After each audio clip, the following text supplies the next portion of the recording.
এই, এক্ষুনি ওঠো, বাজারে যাও শিগগির। বিপাশার ঠেলাঠেলিতে ধড়বড় করে উঠে বসে সৌরভ। ফ্যাল ফ্যাল করে তাকায় বইয়ের দিকে। কি হলো, হুলস্থুল শুরু করেছো কেন? দাদা আজই আসবে সবাইকে নিয়ে, একটু আগেই ফোন করেছে। ওদের ভালো করে খাওয়াতে হবে না? যাও, এক্ষুনি বাজারে যাও, দেরি হয়ে যাবে নইলে। বিনু চমকে উঠল সৌরভের।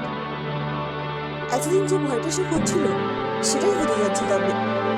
বিপাশা দাদা আর সময় পেলেন না। মাসে শেষে ভৈরবীদের পকেট যে গরম মাঠ হয়ে থাকে তা তিনি বুঝবেন কি করে? বিদেশে থাকেন, প্রচুর রোজগার। পকেটের গরম মাঠে রূপান্তরের কোন ইতিহাস তার জানার কথা না। সৌরভ সরকারি অফিসে কাজ করে। লোকের কাছে বুক ফুলিয়ে বলে বেড়ানোর মতো কোনো কাজ নয়। বাধাধরা মনে টাকা দিয়ে সংসার চালাতে হয়। জিনিসপত্রের দাম যেভাবে ঊর্ধ্বমুখে উঠে চটচট করে, সেই তুলনায় মাইনে তো বাড়ছে না। মাসের শেষ করে দিন যেন কাটতেই চায় না। হাঁপানোর রোগীদের মতো কোনো মতো শ্বাস নিতে নিতে ওই কয়েকদিন পার করতে হয়। মাসের পিছনে মাইনে টাকা হাতে আসতে যেন ধরে প্রাণ আসে। তোমার আমাকে আজই আসতে হবে?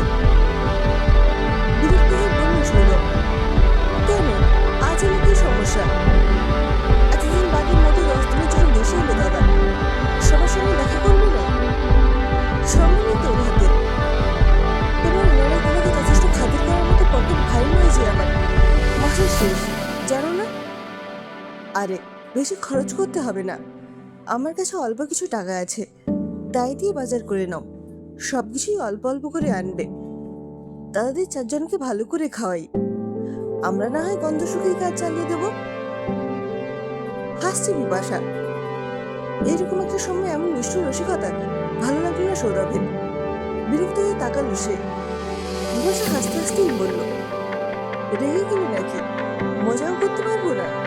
দাদা আসছে বলে খুশি খুশি লাগছে, তাই একটু মজা করলাম। আর দেরি করো না, জলদি বাজারে যাও। বিরক্ত মুখে চা খেয়ে বাজারে বেরোলো সৌরভ। বিপাশা একটু বেশি বাড়াবাড়ি করছে। নিজেদের সাধ্যের বাইরে গিয়েও দাদাদের খাতির করতে হবে নাকি? তাও যদি নিজের দাদা হতো, মামাতো দাদা।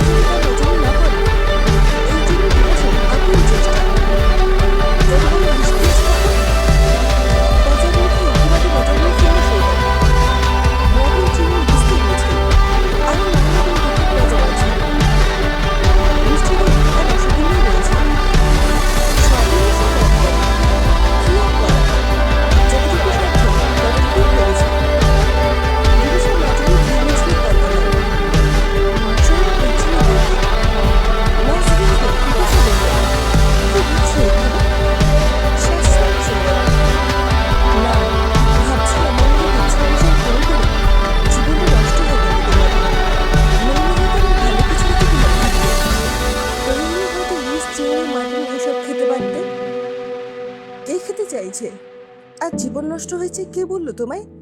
যত সব আজগুবি কথা। কাজ করতে করতেই ভুরু কুচকে বলল বিপাশা। সৌরভ চুপ করে রইল। নিজের হতশ্রী জীবনের জন্য মাঝে মাঝেই বড় হীনমন্যতায় ভোগেও। মনে হয় অন্য কোথাও বিয়ে হলে হয়তো বিপাশা অনেক সুখে থাকতো। কি দিতে পেরেছে সে বিপাশাকে? বাচ্চাদেরও সব চাহিদা কি মেটাতে পারছে? আসলেই সে একজন ব্যর্থ মানুষ, পুরোই হেরে যাওয়া পাবলিক। বিপাশা দাদার কথা মনে পড়ে নিজেকে আরো হীন মনে হতে থাকে ওর। দুপুর 2টার মধ্যেই রান্না শেষ বিপাশার। দাদারা এখনো আসেনি। এদিকে সবার খিদে পেয়ে গেছে। মুনি আর বাবাই অস্থির হয়ে উঠেছে, বারবার মাকে দাঁড় দিচ্ছে। খেতে দিয়ে দাও না মা। ভাই বোনকে কত বেশি মাংস খাবে সেই নিয়ে ঝগড়া হচ্ছে। আসলে এরকম রাজকীয় রান্না তো খুব কমই হয় বাড়িতে, তাই অস্থির হয়ে উঠেছে ওরা। বিপাশা ওদের বোঝালো, একটু অপেক্ষা কর না তোরা, মামারা এসে যায়, ওরা খেয়ে নিলে তোদের খেতে দিয়ে দেবো। আসলে সবকিছু এত অল্প অল্প, ওদের ছেলে খাওয়ার আগে ওদের কি করে দেবে? যদি কম পড়ে যায়। ওরাও বুঝলো আর বিরক্ত করলো না আমাকে। সৌরভের খুব মায়া লাগছিল বাচ্চাদের জন্য। কি যে বুঝার হয়েছে ওরা, একবার বুঝিয়ে বললে সব বোঝে আর বায়না করে না।